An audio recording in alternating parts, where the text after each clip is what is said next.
Legenda Telaga Bidadari. Pada zaman dahulu, ada seorang bernama Awang Sukma yang gagah dan tampan.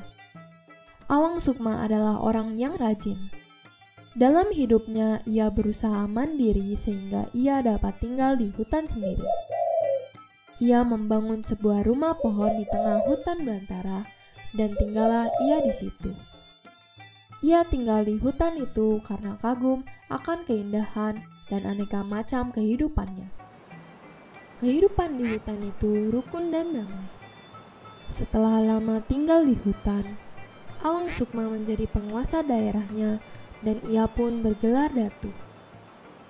Ia suka berkeliling di hutan dan menikmati udara sejuknya. Sesekali, ia berhenti di sungai yang megah di dalam hutan tersebut. Suatu hari, ia berjalan di dekat sungai hendak meminum airnya. Terdengar dari jauh suara tertawa gadis-gadis. "Siapa yang berada di sini bersamaku?" dalam hati Datu Awang Sukma. Penasaran, ia pergi menyelidiki asal suara itu. Tentunya dengan berhati-hati, sehingga gadis-gadis itu tidak terkejut. Ternyata ada 7 orang gadis yang sedang mandi di tepi sungai sambil bersenang-senang. Semua gadis itu cantik jelita dan Datu Awang Sukma tergoda oleh mereka. Datu Awang Sukma tidak mengetahui bahwa 7 gadis ini adalah para bidadari kakak beradik dari Kahyangan. Dan ia pun berminat untuk meminang salah satu dari mereka. Dengan keinginan ini, ia memikirkan suatu rencana yang tidak baik. "Oh, aku tahu," dalam hati Datu Awang Sukma. Melihat selendang-selendang mereka di atas suatu batu, ia mengambilnya dengan berpikiran bahwa salah satu gadis itu akan mencarinya, dan ia akan datang untuk menjadi penyelamatnya. Saat mereka pergi ke batu di samping sungai, mereka menyadari bahwa selendang putri bungsu hilang. Putri bungsu bertanya, "Aduh, bagaimana ini?" Ia panik dan mencari-cari sekitar batu itu. "Mungkin terbang selendangmu itu?" tanya salah satu kakaknya. "Bolehkah membantuku mencarinya?" kata putri bungsu. Betapa sedihnya mereka bahwa putri bungsu tidak dapat pulang ke Kahyangan karena kehilangan selendang itu. Mereka mencari-cari hingga sore pun tiba, dan mereka harus pulang ke Kahyangan agar dewa-dewi tidak marah. "Jaga dirimu baik-baik, adikku," kata salah satu dari mereka. "Baik, Kak.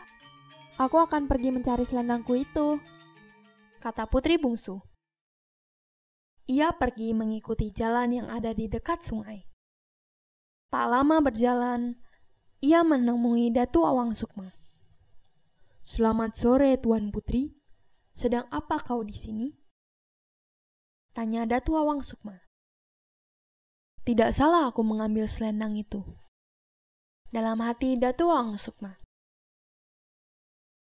"Selamat sore, selendangku hilang dan aku tidak dapat pulang ke Kahyangan tanpa selendangku itu," jawab putri bungsu. Saat itu pun Datu Awang Sukma mengetahui bahwa putri bungsu adalah seorang bidadari. Datu Awang Sukma menyimpan niatnya untuk mengembalikan selendangnya agar putri bungsu tidak dapat pulang. "Namaku Datu Awang Sukma. Janganlah khawatir, sementara itu kamu dapat tinggal bersamaku," ajak Datu Awang Sukma. Baik Datu Awang Sukma, terima kasih atas kebaikanmu ini," jawab putri bungsu. Tak lama setelah pertemuan itu, mereka jatuh cinta dan menikah. Mereka dikaruniai seorang anak perempuan. Datu Awang Sukma terus bekerja di ladang dan berburu di hutan untuk keluarga kecilnya. Putri bungsu tinggal di rumah untuk mengurus anak mereka dan melakukan pekerjaan rumah tangga.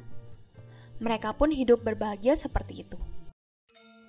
Namun, pada suatu hari, Seekor ayam hitam naik ke atas lumbung dan mengais padi di atas permukaan lumbung.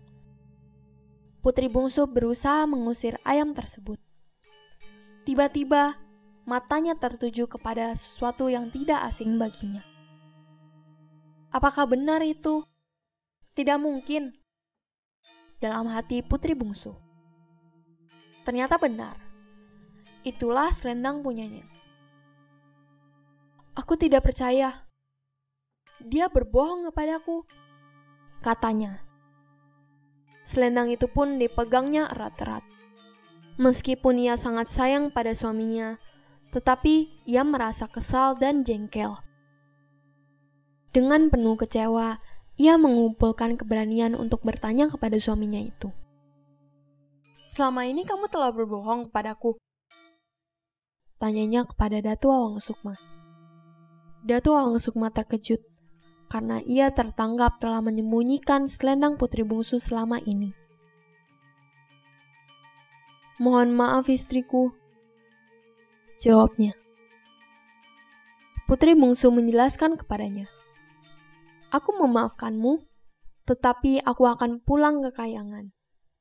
Kamu telah berbohong kepadaku dan kamu harus menerima akibatnya.